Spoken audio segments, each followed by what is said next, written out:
औज़ुबिल्लाहिमिनश्शैतानिर्रजीम बिस्मिल्लाहिर्रहमानिर्रहीम।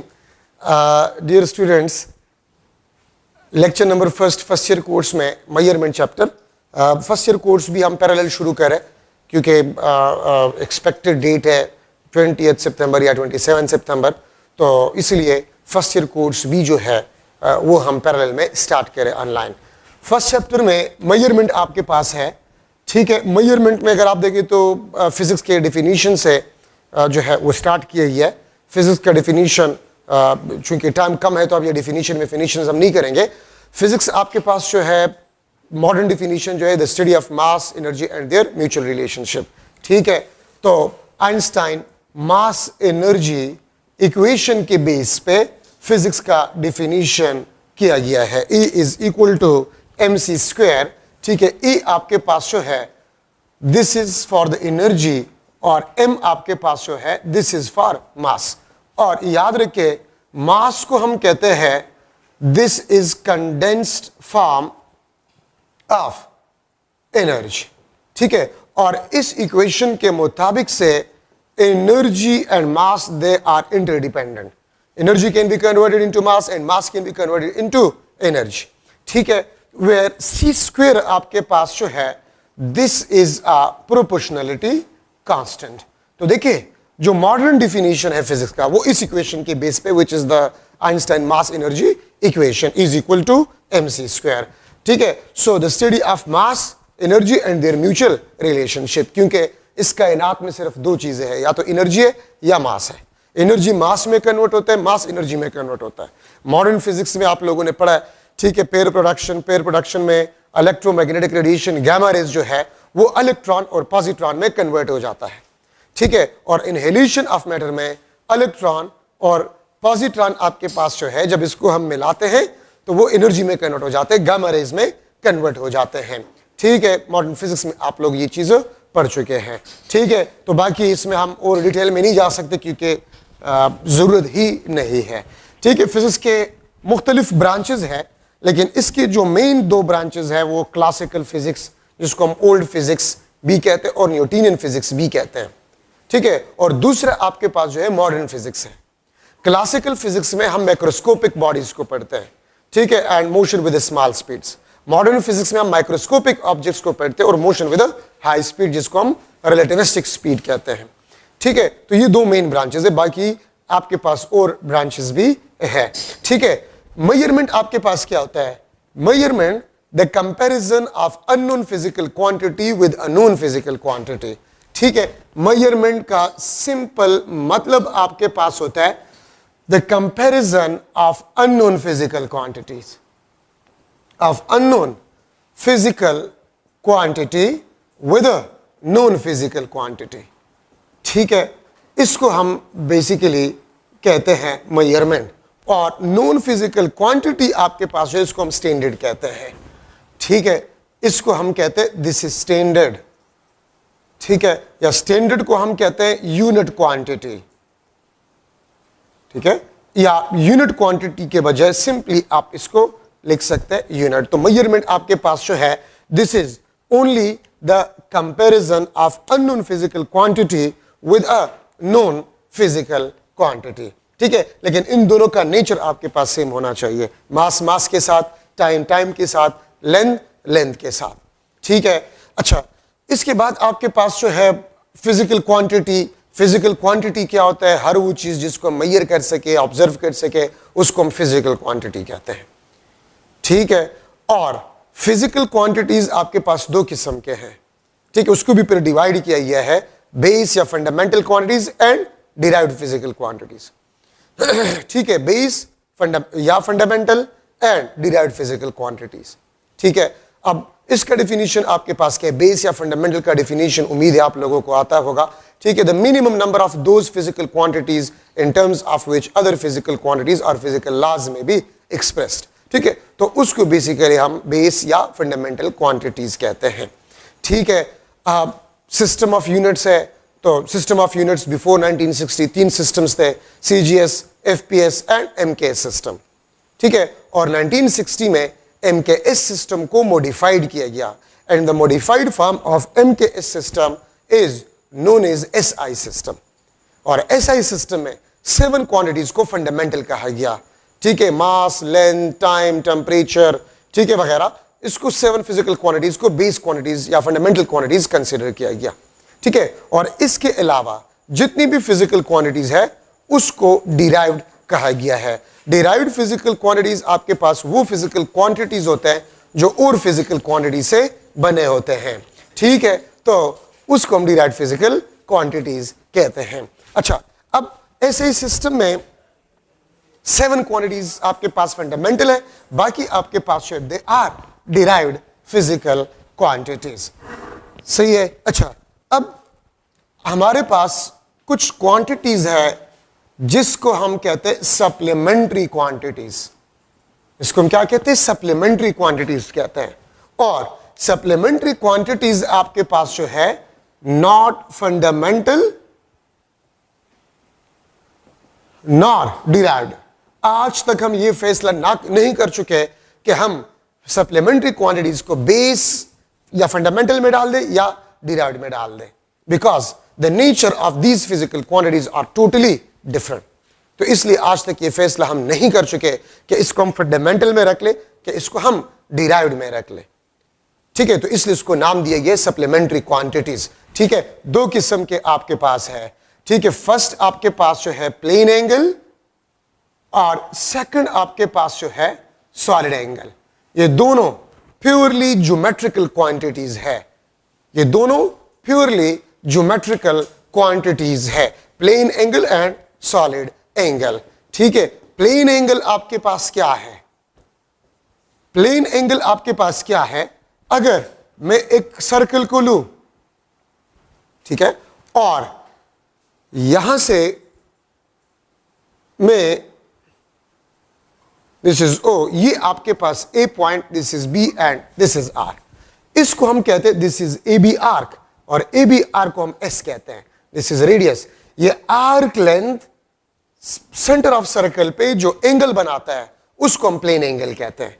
तो डिफिनीशन में नहीं लिख रहा, मैंने आपको बता दिया कि डिफिनीशंस का टाइम हमारे पास नहीं है, डिफिनीशंस आप खुद पढ़ा करें, ठीक है। Plane angle, the angle subtended by arc length of a circle at the center of a circle. The angle subtended by the arc length of a circle at the center of a circle is known as plane angle. देखिए, symbolic representation ये फर्जी होते हैं, symbolic representation आपके पास होती है, ये फर्जी होता है। सिंबल्स आप कुछ भी इस्तेमाल कर सकते हैं, लेकिन मोस्टली कॉमन जो सिंबल आपके पास है प्लेन एंगल का, थीटा, इसका मोस्टली कॉमन यूज करते हैं, ठीक है।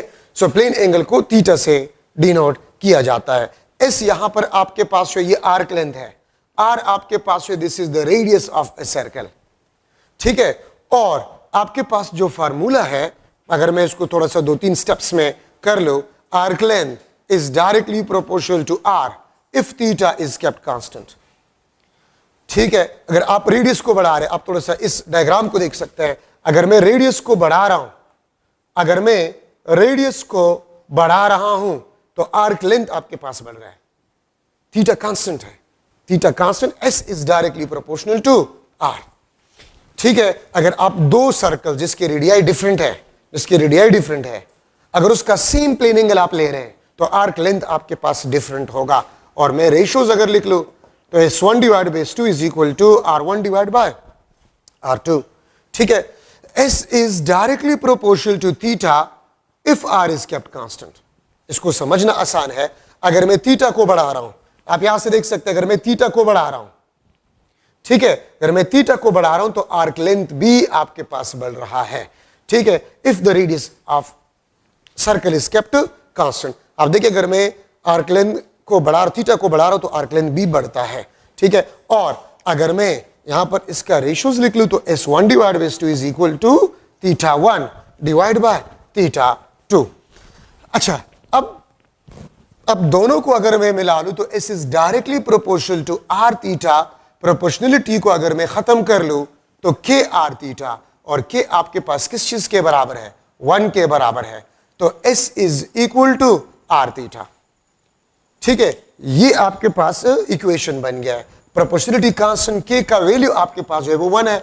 अब आप में से कुछ स्टूडेंट्स के ज़हन में ये आएगा कि कूलम्स लॉ में के जो है उसका वैल्यू 1 नहीं है, लेकिन यहां पर 1 है। ठीक है, तो याद रखिए प्रोपोर्शनलिटी कांस्टेंट का वैल्यू क्या होगा ये हमें एक्सपेरिमेंट बताते हैं। एक्सपेरिमेंट से हमें पता चल जाता है कि के का वैल्यू आपके पास है वो क्या होगा। ठीक है, मैं यहां पर भी लिख सकता हूं theta is equal to S divide by R. ठीक है, और थीटा आपके पास क्या है, प्लेन एंगल है। तो देखिए प्लेन एंगल का डिफिनीशन आपके पास ये हो गया है, the ratio of arc length of a circle and radius of a circle. The ratio of arc length and radius of a circle is known as a plane angle. तो ये भी definition है, the ratio of arc length of a circle to the radius of a circle is known as plane angle. तो ये भी आपके पास plane angle का definition है। ठीक है, अच्छा अब यहां पर अगर मैं लो standard unit, तो स्टैंडर्ड यूनिट आपके पास जो है प्लेन एंगल का वो आपके पास रेडियन है। The standard unit of plane angle is a radian. ठीक है, अच्छा और 1 रेडियन किस चीज के बराबर है, 1 रेडियन का डिफिनीशन क्या है, if S is equal to R, if arc length is equal to the radius of a circle, if S is equal to R, अगर arc length radius of a circle के बराबर हो जाए तो फिर हम कहते हैं कि थीटा इस आर्क लेंथ का 1 रेडियन होगा। ठीक है, अगर मैं एग्जांपल जो है वो करूं,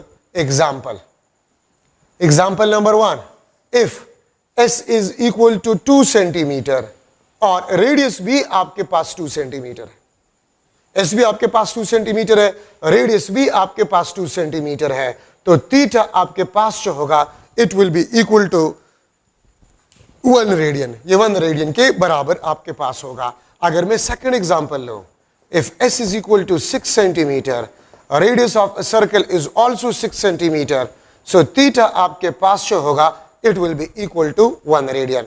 सो if arc length of a circle is equal to the radius of a circle, then theta will be equal to 1 radian. तो देखिए मैं इस फार्मूले को इस तरह लिख सकता हूं, एस डिवाइड बाय आर, और ये आपके पास रेडियन। ठीक है, ये एस बाय आर ये आपको न्यूमेरिकल वैल्यू के बारे में बताता है। ठीक है, और आपके पास जो रेडियन है this is a proper unit. Radian आपके पास जो है ये आपके पास प्रॉपर यूनिट है, और यूनिट और न्यूमेरिकल वैल्यू मिलकर आपको मैग्नीट्यूड के बारे में बताता है। न्यूमेरिकल वैल्यू का मतलब होता है कि how much a physical quantity is more और लेस देन द स्टैंडर्ड। ठीक है, आपको जो न्यूमेरिकल वैल्यू है वो आपको ये बताता है कि एक फिजिकल क्वांटिटी कितना ज्यादा है या कितना कम है फ्रॉम द स्टैंडर्ड वैल्यू। ठीक है, इसका मतलब आपके पास जो है वो ये होता है। ठीक है, अब अगर मैं लिख लूं कि आपके पास मास है, mass is equal to 1 kg, अगर मैं लिख लूं mass is equal to 5 kg, तो 5 kg का मतलब होता है 5 टाइम्स ऑफ 1 kg। तो इसका मतलब ये होता है कि ये मास जिसकी हम बात कर रहे हैं this is 5 times of standard. 1 kilogram standard है, यूनिट है, और जो मास लेट सपोज मैंने मेजर किया है वो 5 टाइम्स ऑफ स्टैंडर्ड है। तो न्यूमेरिकल नंबर आपको ये बताता है कि how much times the measured value is more और less than the physical quantity या स्टैंडर्ड। ठीक है, तो ये आपके पास रेडियन का डिफिनीशन आपके पास हो गया, और complete formula S divide by R radian. ठीक है, अब अगर मैं लिख लूं कि arc length is equal to 2 times of radius, अगर मैं लिख लूं, चलिए मैं एक MCQ, if arc length of a circle is equal to 2 times of radius of a circle, then plane angle will be equal to dash. Plane angle आपके पास है वो क्या होगा। ठीक है, तो मैं लिख सकता हूं 1 रेडियन, 2 रेडियन। ठीक है, सी ऑप्शन आपके पास जो है दैट इज 114 डिग्री, और डी ऑप्शन आपके पास जो है दिस इज 57 डिग्री। तो आंसर आपके पास जो है 2 रेडियन। अगर यहां पर मैं लिख लूं theta is equal to dash in a radian, मैं इसको चेंज कर रहा हूं, मैं इसको लिख लूंगा 1 डिग्री। ठीक है, तो ये आपके पास आंसर जो है 2 रेडियन है। सही है, तो ये आपके पास एक मॉडल एमसीक्यू। तो देखिए अगर आर्क लेंथ आपको गिवन और रेडियस गिवन है तो थीटा क्या होगा वो आप इस फार्मूले से मालूम कर सकते हैं। ठीक है, तो ये आपके पास एक मॉडल एमसीक्यू। अच्छा, अब इसके और भी यूनिट्स हैं। रेडियन आपके पास है वो स्टैंडर्ड यूनिट है, ठीक है। अब यहां पर मैं एक और चीज डिस्कस करना चाहता हूं कि मैक्सिमम एंगल आपके पास क्या होगा।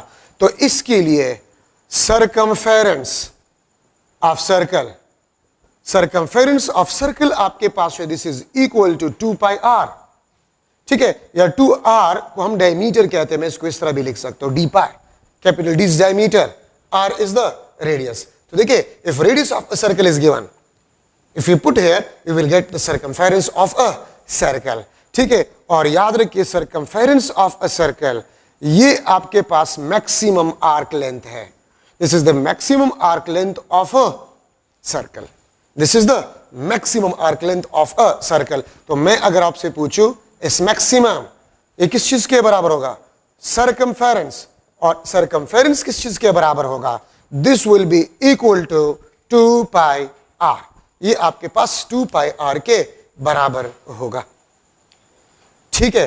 अब अगर मैं आपसे पूछूं the angle subtended by circumference of circle, the angle subtended by circumference of a circle, so ये आपके पास बन जाएगा circumference divide by R into radian, या ये आपके पास 2 pi R divide by R into radian. So theta आपके पास बन जाएगा 2 पाई रेडियन।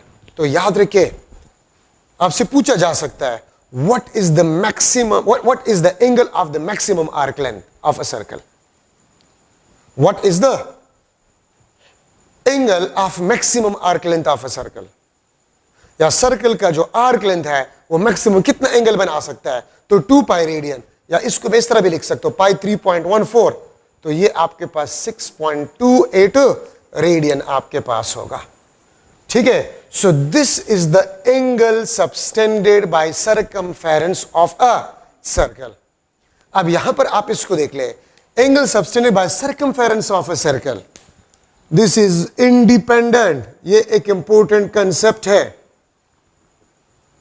मैं यहां पर लिख लेता हूं, ये आपके पास एक इंपॉर्टेंट कंसेप्ट है, this is independent of R, diameter, area, circumference. याद रखिए जो मैक्सिमम एंगल है, ठीक है, या सरकमफेरेंस का जो एंगल है, this is independent of R, diameter, area and circumference, ठीक है, ये बात याद रखिए, ये आपके पास इंपॉर्टेंट कंसेप्ट है। क्या मतलब है इसका, आप अगर आपके पास एक इतना छोटा सा सर्कल है या इससे बड़ा सर्कल है, तो ये भी 2 पाई रेडियन एंगल को बनाता है और ये भी 2 पाई रेडियन एंगल को बनाता है। तो याद रखिए, आपको रेडियस में कंफ्यूज किया जा सकता है, आपको डायमीटर में कंफ्यूज किया जा सकता है, आपको सरकमफेरेंस में कंफ्यूज किया जा सकता है, आपको एरिया में कंफ्यूज किया जा सकता है, ठीक है। लेकिन ये बात याद रखिए कि सरकमफेरेंस जो एंगल बनाता है वो हमेशा आपके पास 2 पाई रेडियन होगा। अगर मैं लिख लूं एक एमसीक्यू, ठीक है, the angle subtended, the angle subtended by circle having 2 centimeter radius, angle subtended by circle having 2 centimeter radius at its center, 2 बल्कि 6.28 रेडियन, ठीक है। then angle subtended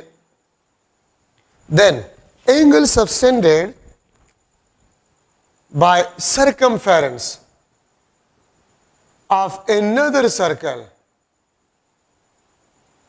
having 4 centimeter radius at its center will be dash, ठीक है। A option में लिख लेता हूं, that is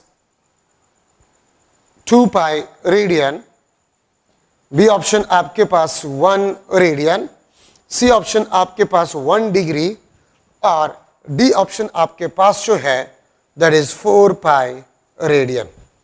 ठीक है, आप थोड़ा सा क्वेश्चन को देखें, मैंने यहां पर लिखा the angle subtended by circle of circle 2 centimetre radius. तो अगर दूसरा सर्कल है जिसका रेडियस 4 सेंटीमीटर है, वो कितने एंगल बनाएगा? तो देखिए, अगर सर्कल का डायमीटर डबल हो जाए, रेडियस डबल हो जाए, सरकमफेरेंस डबल हो जाए, एरिया डबल हो जाए, ठीक है, तो याद रखिए सरकमफेरेंस के एंगल पे कुछ भी फर्क नहीं पड़ेगा, वो आपके पास 2 पाई रेडियन ही होगा। एक सर्कल जो है वो 2 पाई रेडियन से ज्यादा एंगल नहीं बना सकता। So the maximum angle by the circumference of a circle is a 2 pi radian. The angle subtended by maximum arc length of a circle is 2 pi radian. ठीक है, अगर आप एरिया को डबल करें, रेडियस को, एरिया को, circumference को, diameter को, अब जितने भी टाइम चेंज करें तो सरकमफेरेंस ऑफ अ सर्कल वो 2 पाई रेडियन एंगल को बनाएगा। ठीक है, ये बात याद रखिए। सो this is one of the model MCQ in a radian. यहां पर जो पाई हमने लिख लिया पाई, तो पाई का डेफिनेशन आपके पास क्या है? The ratio of circumference of a circle to the diameter of a circle. ठीक है, इसको हम कहते हैं this is pi. The ratio of circumference of a circle to the diameter of a circle is equal to pi, इसको हम पाई कहते हैं। ठीक है, तो ये आपके पास पाई का डिफिनीशन हो गया। अच्छा, अब यहां पर हम स्टार्ट कर रहे हैं degree. Degree is also unit of plane angle. This is also the unit of plane angle, but this is not a standard unit. Unit एक फिजिकल क्वांटिटी, एक से ज्यादा यूनिट्स हम इस्तेमाल करते हैं, लेकिन सारे स्टैंडर्ड नहीं होते हैं। ठीक है, उसमें आपके पास जो है कोई एक जो है वो स्टैंडर्ड होते हैं, वो डिपेंड करता है सिस्टम पे। ठीक है, तो डिग्री आपके पास unit of plane which is not standard. ठीक है, 1 degree this is equal to 1 divide by 360 of circumference of a circle. 1 degree आपके पास जो है this is equal to 1 divide by 360 of circumference of a circle. ठीक है, मतलब ये है कि सरकमफेरेंस ऑफ सर्कल को अगर आप 360 इक्वल पार्ट्स में डिवाइड करें तो एक पार्ट का एंगल 1 डिग्री होगा। ठीक है, ये बात आप लोग याद रखिए। या मैं इस तरह भी लिख सकता हूं, angle of circumference is equal to 360 degree. तो देखिए, सरकमफेरेंस का एंगल 2 पाई रेडियन भी है और 360 डिग्री भी है, तो मैं लिख सकता हूं 2 pi radian is equal to 360 degree. 2 pi radian is equal to 360 degree. और अगर मैं इसको स्प्लिट करूं तो 1 रेडियन आपके पास बन जाएगा 360 डिग्री डिवाइड बाय 2 पाई। और अगर आप इसको सॉल्व करें तो आपके पास बन जाता है 1 radian is equal to 57 degree. तो ये इक्वेशन आपको बता रहा है कि radian is larger than degree. Radian degree से लार्जर है। ठीक है, और अगर मैं इंटर कन्वर्जन करना चाहता हूं तो n times of 1 radian is equal to n times of 57 degree. 2 radian कितने डिग्री के बराबर है? तो 2 मल्टीप्लाई करें दोनों साइड पे। ठीक है, 4 रेडियन तो कितने डिग्री के बराबर? तो 4 दोनों साइड पे मल्टीप्लाई करें। ठीक है, और मैं इस तरह भी लिख सकता हूं कि 1 degree is equal to 2 pi radian divide by 360। ठीक है, तो मैं यहां से लिख सकता हूं 1 डिग्री आपके पास जो होगा this will be equal to, ये आपके पास इक्वल होगा 1 degree is equal to 1 divide by 57 radian. 1 divide by 57 radian आपके पास होगा। ठीक है, अच्छा, so n times of 1 degree this is equal to n times of 1 divide by 57 radian. ये भी आप इंटर कन्वर्जन के लिए इस्तेमाल कर सकते हैं। रेडियन से आप डिग्री में जा सकते हैं, डिग्री से आप रेडियन में जा सकते हैं। ठीक है, तो ये बात याद रखें। अच्छा, देखिए, रिवॉल्यूशन भी आपके पास यूनिट है।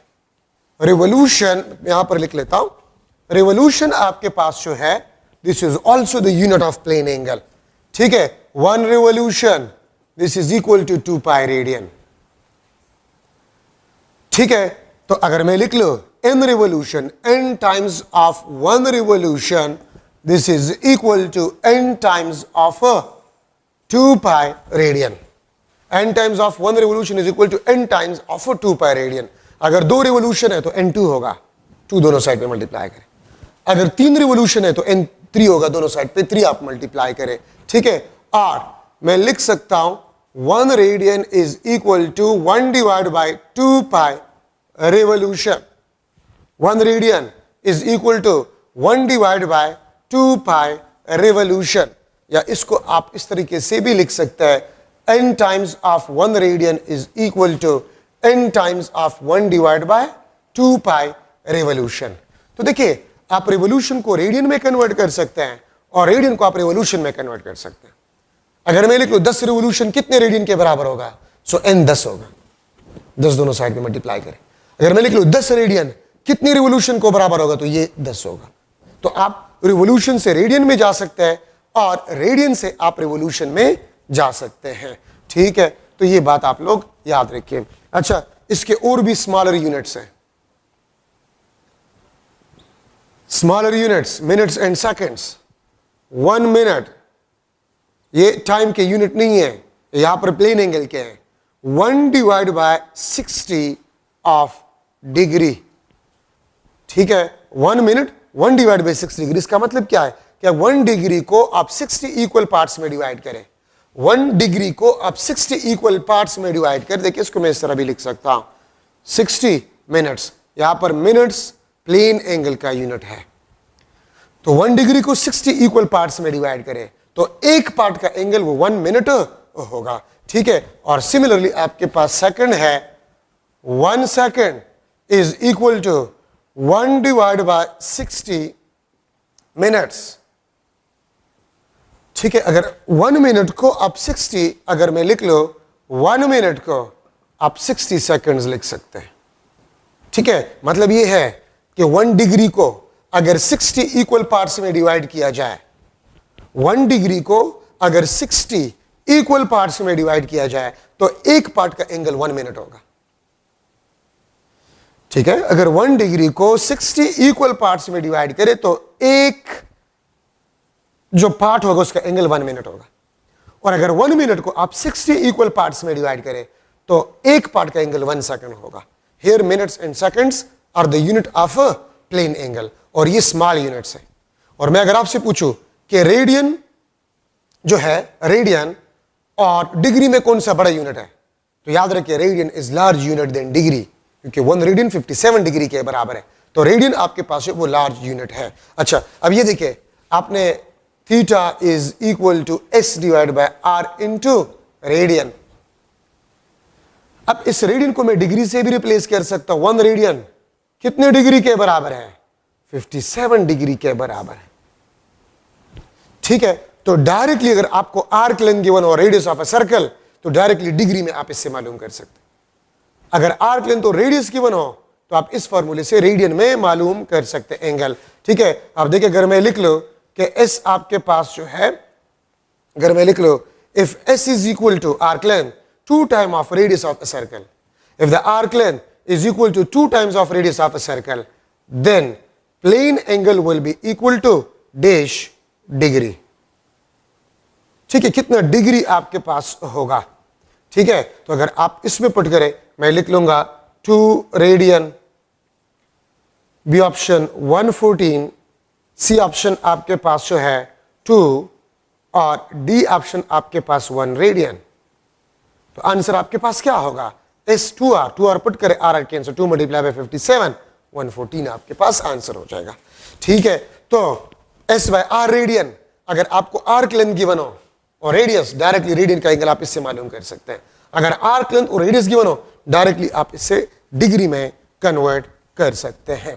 ठीक है, so these are the important points in the plane angle. ठीक है, ये प्लेन एंगल में इंपॉर्टेंट पॉइंट्स आपके पास जो है बन गए। ठीक है, अगर मैं आपसे पूछूं हाफ सरकमफेरेंस कितना एंगल बनाते हैं, हाफ सरकमफेरेंस, तो पूरा सरकमफेरेंस 2 पाई रेडियन, तो हाफ सरकमफेरेंस पाई रेडियन। ठीक है, अगर मैं आपसे पूछूं कि what will be the angle of 1/4 of circumference of a circle, में एक एमसीक्यू यहां पर बना लेता हूं, यहां पर मैं लिख लूंगा। ठीक है, एक एमसीक्यू मैं लिख लेता हूं। What will be angle of 2 centimeter arc length of a circle of circumference, या having circumference having 20 centimeter circumference. What will be the angle of 2 centimeter arc length of a circle having 20 centimeter circumference? एक circle है, उसका circumference आपके पास 20 centimetre है। ठीक है, तो उसका 2 सेंटीमीटर आर्क लेंथ आपके पास होगा, वो कितना एंगल बनाएगा? 2 रेडियन। बी ऑप्शन आपके पास जो है π/5 रेडियन। सी ऑप्शन आपके पास जो है पाई डिग्री, और डी ऑप्शन आपके पास जो है 3 पाई डिवाइड बाय 2 रेडियन। ठीक है, तो आप थोड़ा सा देख ले, आपके पास सरकमफेरेंस कितना है? 20 सेंटीमीटर, और आर्क लेंथ कितना है? 2 सेंटीमीटर। तो मैं इस सरकमफेरेंस को किस नंबर पे डिवाइड करूं कि आर्क लेंथ 2 सेंटीमीटर आ जाए? तो 10 पे। अब देखिए, सरकमफेरेंस को अगर आप किसी नंबर पे डिवाइड करें, मतलब सरकमफेरेंस का आप n फ्रैक्शन लें, तो वो आपको आर्क लेंथ देगा।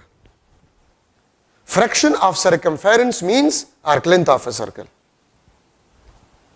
Fraction of circumference means arc length of a circle. और ये arc length एंगल कितना बनाएगा? तो circumference का एंगल कितना है? 2 pi radian divide bye n। अगर आप circumference के एंगल को उसी नंबर पे डिवाइड करें, या circumference के एंगल का वही फ्रैक्शन ले, तो आपके पास उस आर्क लेंथ का एंगल आ जाएगा, इसका एंगल आपके पास आ जाए। मैं इस बात को फिर रिपीट कर रहा हूं, सरकमफेरेंस का आप जो फ्रैक्शन ले रहे हैं, ये आपका सरकमफेरेंस, आप इसका कितना फ्रैक्शन ले रहे हैं? हाफ ले रहे हैं, 1/8 ले रहे हैं, 1/6 ले रहे हैं फ्रैक्शन। तो उतना फ्रैक्शन 2 पाई रेडियन का ले, वो उसी आर्क लेंथ का एंगल आपके पास होगा। तो देखिए, मैं 20 सेंटीमीटर को किस नंबर पे डिवाइड करूं कि 2 सेंटीमीटर आ जाए? 20 सेंटीमीटर सरकमफेरेंस है, मैं इसको किस नंबर पे डिवाइड करूं कि 2 सेंटीमीटर आर्क लेंथ आ जाए? तो 10 पे।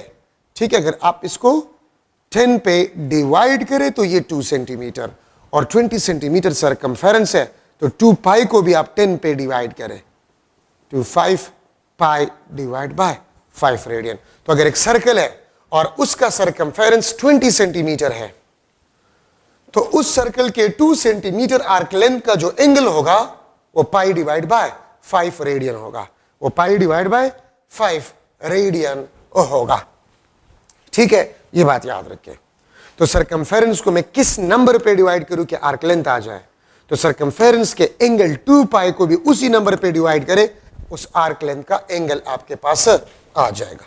ठीक है, तो ये आपके पास एक लास्ट मॉडल एमसीक्यू आपके पास बन गया। अच्छा, प्लेन एंगल मैंने आपको नहीं बताया, plane angle is a 2 dimensional angle, और प्लेन एंगल आर्क लेंथ का या लेंथ का एंगल है।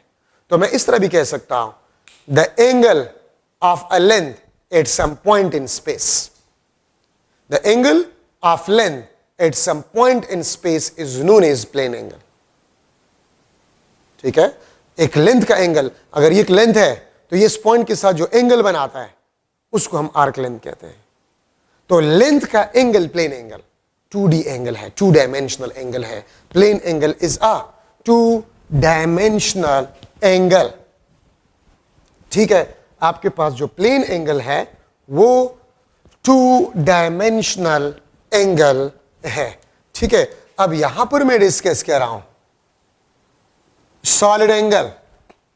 सॉलिड एंगल आपके पास 3D एंगल है, एंड इसको हम लिख सकते हैं, this is the angle subtended bye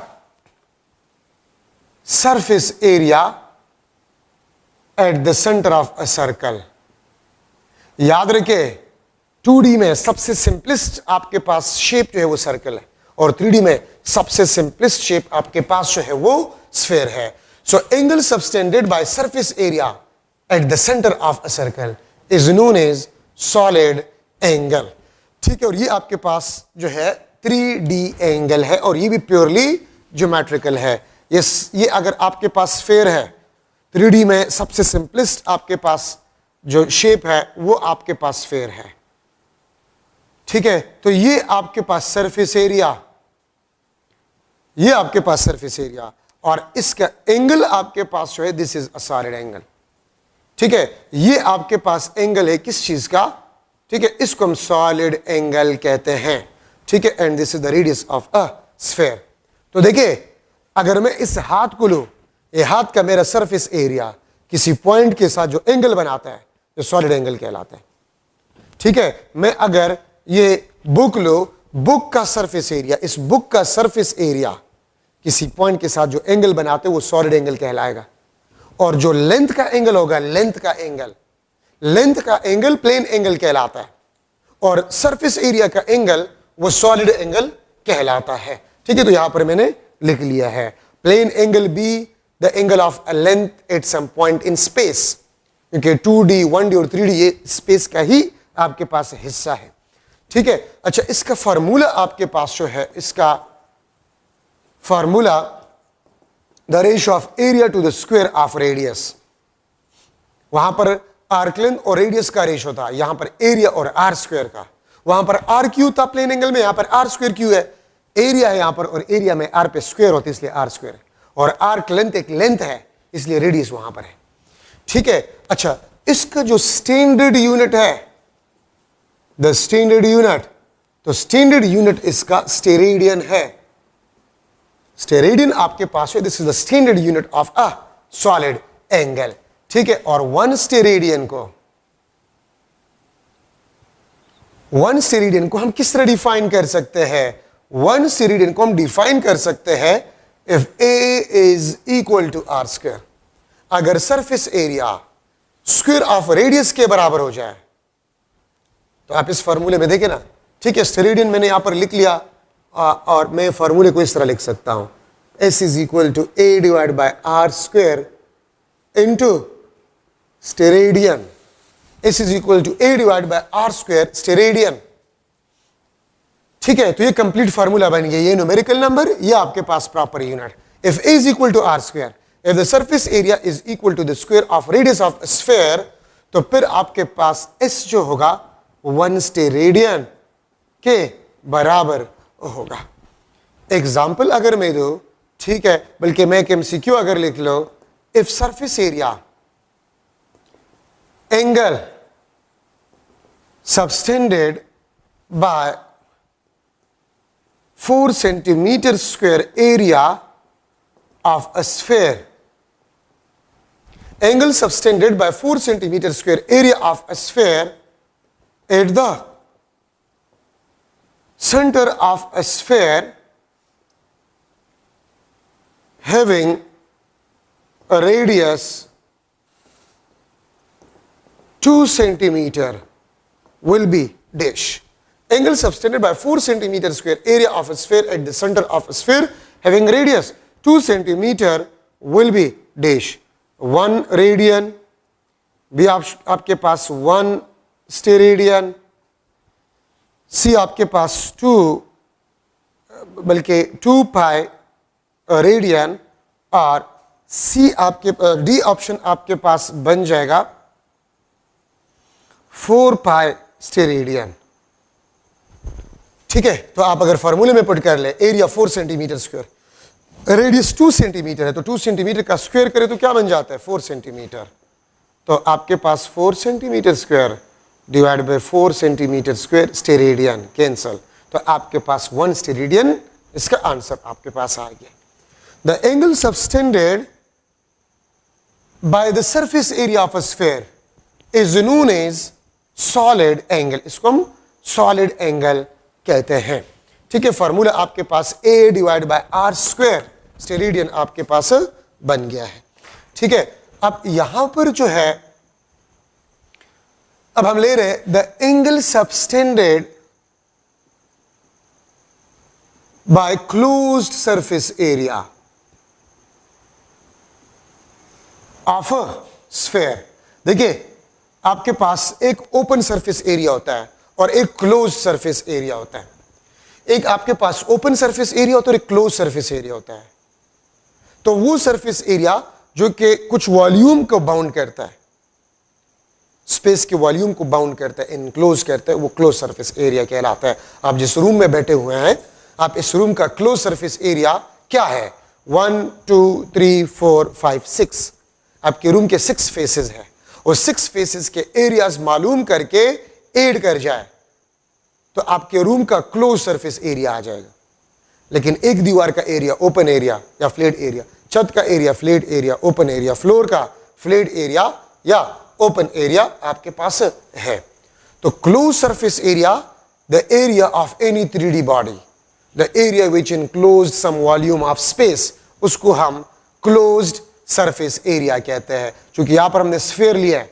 sphere हमने क्यों लिया है? क्योंकि स्फीयर 3D में से सबसे सिंपलेस्ट ऑब्जेक्ट आपके पास है। ठीक है, the area of a sphere, this is equal to 4 pi R square. The area of a sphere is equal to 4 pi R square. ठीक है, तो मैं अगर सॉलिड एंगल लिख लो, so area of a sphere divide by R square into steradian. ठीक है, तो मैं इसको लिख लूंगा 4 pi R square divide by R square into steradian, और इस आपके पास बन जाएगा S is equal to 4 pi steradian. So this is the angle subtended by the close surface area of a sphere. ठीक है, 4 पाई स्टेरेडियन। आप अगर इसमें देखें, जिस तरह आपने सरकमफेरेंस के एंगल में पढ़ा 2 पाई रेडियन, उसमें भी रेडियस या डायमीटर या एरिया नहीं था या सरकमफेरेंस नहीं था। ठीक है, अब अगर आप इसमें देखें, इसमें भी ना तो रेडियस है, ना डायमीटर है, ना लेंथ है, ना एरिया है, ना वॉल्यूम है। तो मैं लिख लूंगा एक इंपॉर्टेंट कंसेप्ट, इसमें भी एक इंपॉर्टेंट कंसेप्ट में लिख लूंगा कि आपके पास independent of R, diameter D, area A, volume V, ठीक है, इससे इंडिपेंडेंट आपके पास होता है। सो देखिए, मैं इसके साथ भी लिख लेता हूं, this is the angle subtended by any closed surface area, by any closed surface area at its interior point, at its interior point। ठीक है, this is very important concept. देखिए, हमने तो स्फीयर से शुरू किया, लेकिन हम इसको किसी भी 3D ऑब्जेक्ट के लिए इस्तेमाल कर सकते हैं। This is the angle subtended by any close surface area at its interior point. Any closed surface area, आप जिस रूम में बैठे हुए हैं उस रूम के क्लोज सरफेस एरिया का एंगल किसी इंटीरियर पॉइंट के साथ क्या है? तो 4 पाई स्टेरेडियन। ठीक है, फुटबॉल है, फुटबॉल का क्लोज सरफेस एरिया सेंटर के साथ विच इज द इंटीरियर पॉइंट, ठीक है, 4 पाई स्टेरेडियन। क्रिकेट बॉल का 4 पाई स्टेरेडियन। अर्थ का क्लोज सरफेस एरिया अपने सेंटर के साथ 4 पाई स्टेरेडियन। सन का क्लोज सरफेस एरिया सेंटर के साथ एंगल 4 पाई स्टेरेडियन। तो देखिए, अगर आप एक क्रिकेट बॉल ले रहे हैं, आप एक फुटबॉल ले रहे हैं, आप अर्थ ले रहे हैं, आप सन ले रहे हैं, ठीक है, आप अपना रूम ले रहे हैं, तो हर चीज के क्लोज सरफेस एरिया का जो एंगल है वो 4 पाई स्टेरेडियन होता है। ठीक है, एट इट्स इंटीरियर पॉइंट। ये एक्सटीरियर के साथ नहीं हो सकता, ये इंटीरियर के साथ होता है। ठीक है, सो ये मैक्सिमम एंगल है। अगर आपसे मैं पूछूं what is the maximum angle of a surface area of a close surface area, surface area of a close surface area, आपके रूम का एक वॉल का सरफेस एरिया वो क्लोज सरफेस एरिया का ही हिस्सा है। ठीक है, तो 4 पाई स्टेरेडियन ये आपके पास मैक्सिमम एंगल है। तो एक स्फीयर का रेडियस जो भी हो, एक स्फीयर का डायमीटर जो भी हो, मैं यहां पर लिख सकता हूं MCQ के the ratio of the radii of 2 spheres is equal to 1:4। ये आपके पास ratio of radii of spheres, ratio of radii of spheres आपके पास है, ratio of radii of spheres आपके पास है। Then what will be ratio of their solid angle, what will be the ratio of their solid angles, ठीक है। then what will be the ratio of their solid angles of closed surface area, ठीक है। तो A option आपके पास 1:4, B option 1:1, C option 1:16, D option 4:1। तो दो spheres के रेडियाई के जो भी रेशोज हो, उनके डायमीटर्स का जो भी रेशो हो, उनके एरियाज या वॉल्यूम्स का जो भी रेशो हो, तो सॉलिड एंगल्स तमाम स्फीयर्स का, तमाम क्लोज सरफेस एरिया का आपके पास 4π से रीडिंग होगा, तो 1:1। ठीक है। एक दूसरा एमसीक्यू मैं आपसे यह भी पूछ सकता हूं, एक दूसरा MCQ, the angle subtended bye each surface of cube at its center will be dash.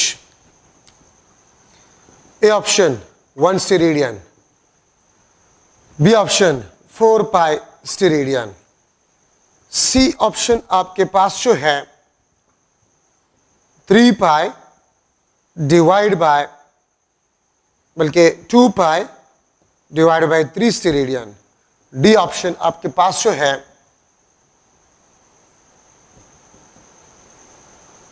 4π divide by 3 steradian. तो आंसर आपके पास क्या होगा?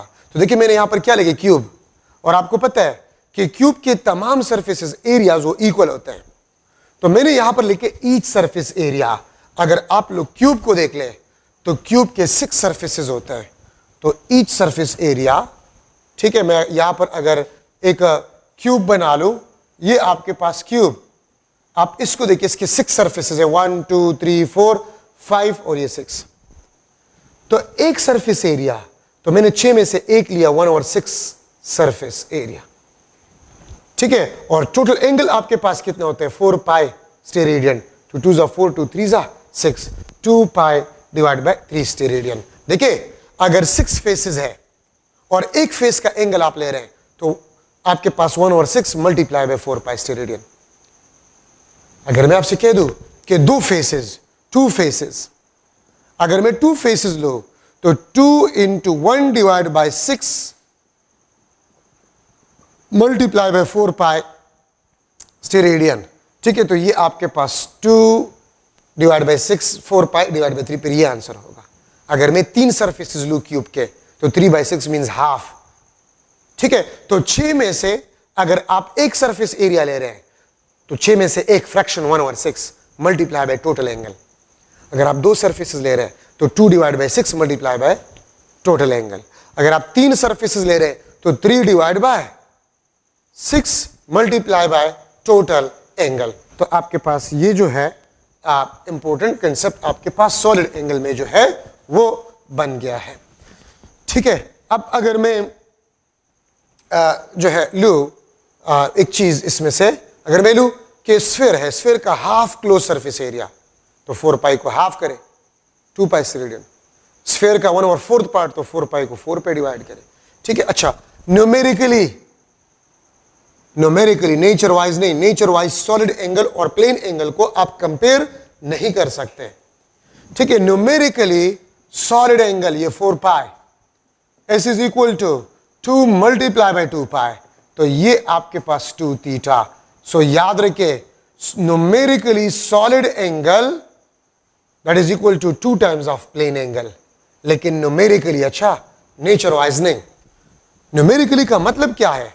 अगर मैं आपसे पूछूं न्यूमेरिकली का मतलब क्या है, न्यूमेरिकली का मतलब ये होता है, आप यहां पर देखें, अगर मैं लिख लो 10 किलोग्राम ये मास है और टाइम आपके पास 10 सेकंड्स है, तो मास और टाइम तो बराबर नहीं हो सकते, लेकिन न्यूमेरिकली आपके पास mass is equal to T, means 10 is equal to 10। मैं किलोग्राम और सेकंड नहीं लिख सकता इसके साथ, तो याद रखे numerically solid angle is equal to 2 times of a plane angle. Numerically solid angle is equal to 2 times of plane angle. ठीक है, तो ये बात आप लोग याद रखिए। तो ये आपका फर्स्ट ईयर कोर्स मैंने शुरू कर लिया। ठीक है, फर्स्ट ईयर कोर्स भी हम पैरेलल में जाएंगे, 2 लेक्चर्स अपलोड होंगे। ठीक है, एक सुबह और एक शाम को, और कोशिश करते कि इंपॉर्टेंट चीजें जो है फर्स्ट ईयर चूंकि इंपॉर्टेंट और आप लोगों से भूल गए तो हम इसमें ज्यादा काम करेंगे, और सेकेंड ईयर में थोड़ा, सेकेंड ईयर में तो कम जो है काम जो है वो रह गया है।